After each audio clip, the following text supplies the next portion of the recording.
after you completed your tenure at HSBC, I think you're doing something a lot with environmental sustainability. And what really is your program, what you're doing, and how are you executing it, and which is it going to second cities, third cities? Means, can you tell us a little about that?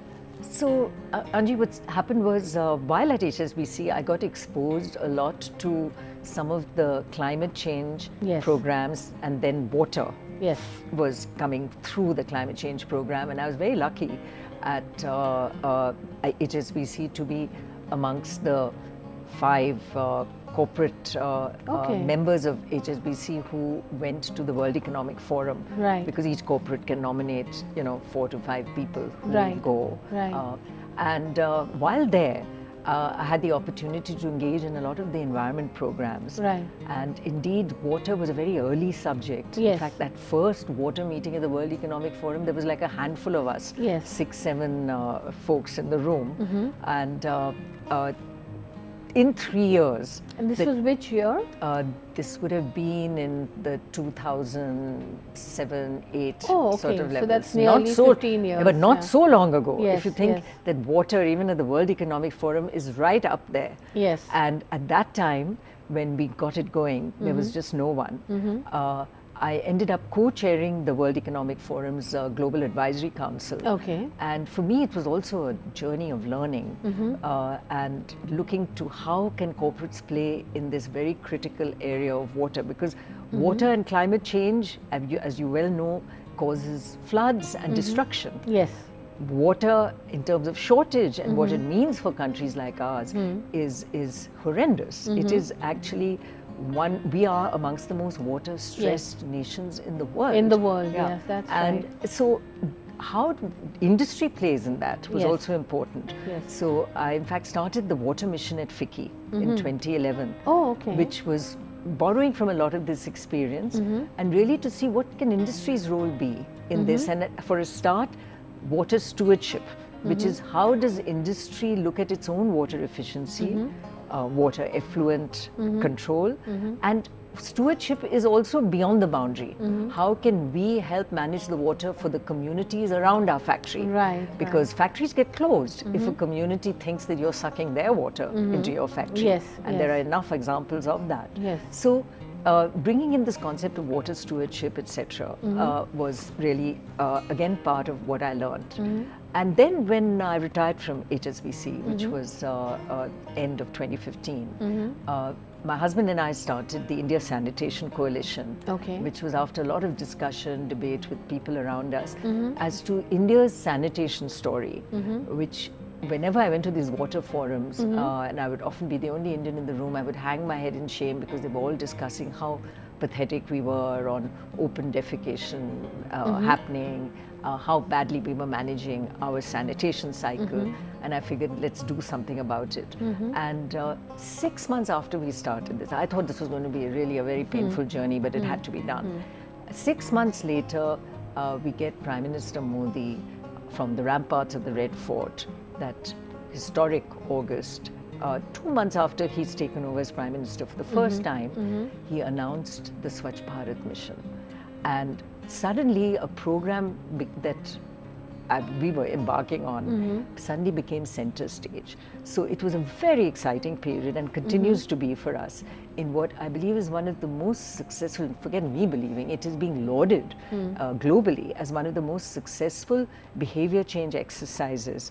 The Swachh Bharat mission, what it's done in terms of the toilet building and encouraging people to use toilets. We are still not where we need to be, and we have to continue to invest in making sure people's habits remain. Right. But young kids, women are all beginning to demand Right. that they have this. Are we open defecation free? No. In that there are still people who will go out in the field. But are we well on the journey to being this? We went from 40% access to toilets in that 2013, 2014 period to now what is 95% access to toilets, which is defined as you have a toilet that you can access. Right, The fact that you right, may not right. be using it all the time Right. is still needs addressing. Right. And one of the big things we have to continue to work on is what we call the O&M, the actual managing of like community toilets. So we built a lot of community toilets, but have not provided enough funds to ensure that the toilet can run. Yes, that's been, yeah. People have been complaining about that And part. it's a shame because the Yes. infrastructure exists. So now to manage that part of the funding. Yes. The journey of the India Sanitation Coalition was really to have a platform where best practice, and we had Sulabh, etc. happening. So where you could pay and use a toilet. Fabulous exercise there. But the platform was that whatever was happening that was good in the country, let's make sure it gets replicated and scaled up. Scaled up, yes. And let's benchmark good success.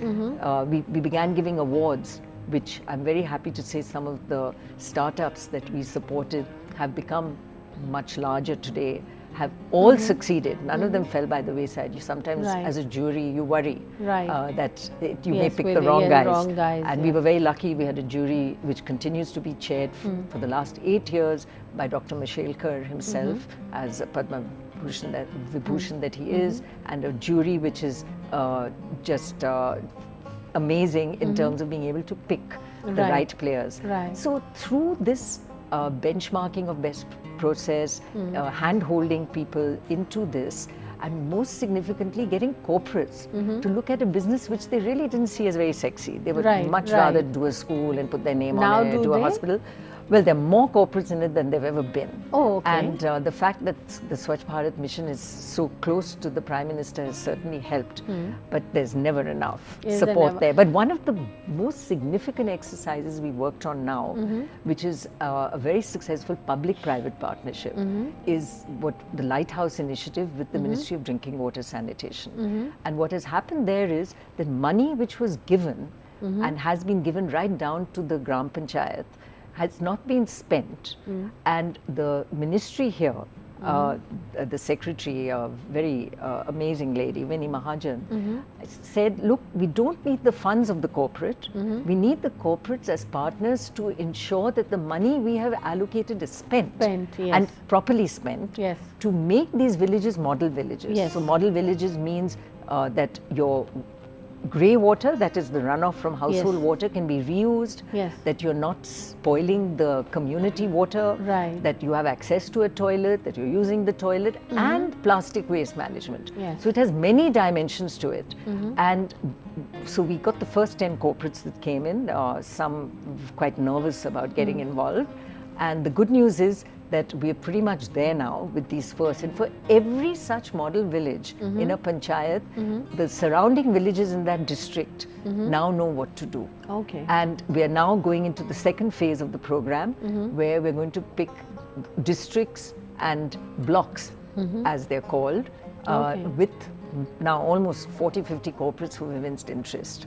And this program is one which will continue to need the support of government, because government is providing the funding. The corporate provides some funding, but they're not spending the money. And they're coming forward saying, really, government's wanting us not for our money, but for our expertise. And they're doing this in communities around where they've probably been doing work anyway, but may not have looked at ticking all the boxes from a water and sanitation perspective.